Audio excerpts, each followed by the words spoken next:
for me, music is a really important part, a really important ingredient. I find music is really effective, or can be very effective, in underpinning a tone. It can be very communicative. So I often find when I'm writing, I'm thinking about music. I don't just want to choose some kind of underscore bed that's just kind of going to fill the background without being noticed. I kind of want the music where possible to underscore what the emotion of the scene is, because that's what music is great at. It's great at going straight for your emotions. It doesn't have logic, but it has strong emotion. And I was getting more, I think I was getting more ambitious or maybe sophisticated with using music cues as well. And so not just dropping a kind of 90-second track into the timeline and letting it fill the space, but sort of noticing where there were these twists and turns and having the music stop and then restart.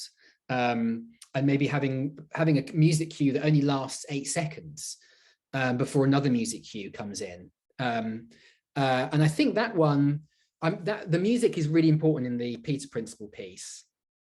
And it's kind of inspirations. One is, weirdly, it's got a whole bunch of old vintage cartoon cues in there.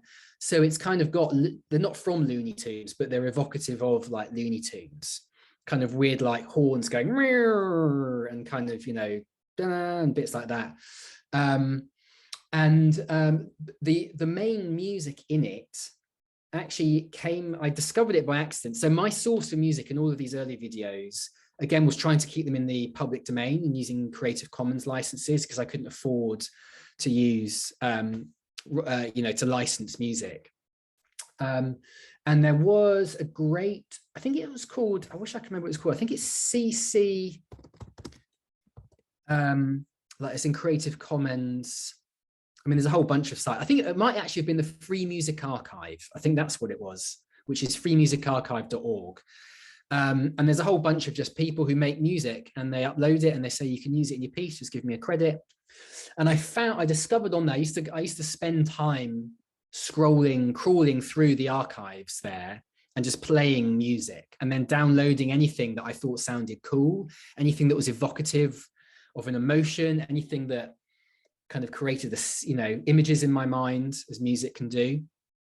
And I remember one day hearing this song by this French guy that was just so weird, but also really catchy. And I was like, God, I'd love to like use it. I'd love to put something to this music, because it's so kind of like, it just kind of makes you want to move, and it's so kind of silly. And I think I actually think in the Peter Principle, the music's so important. I think that's when I decided to do the Peter Principle. I'd been researching the idea. I think I had a couple of other ideas that I was thinking about doing instead. And when I heard this music, I was like, that's the music for that piece, and I want to make it now because of that.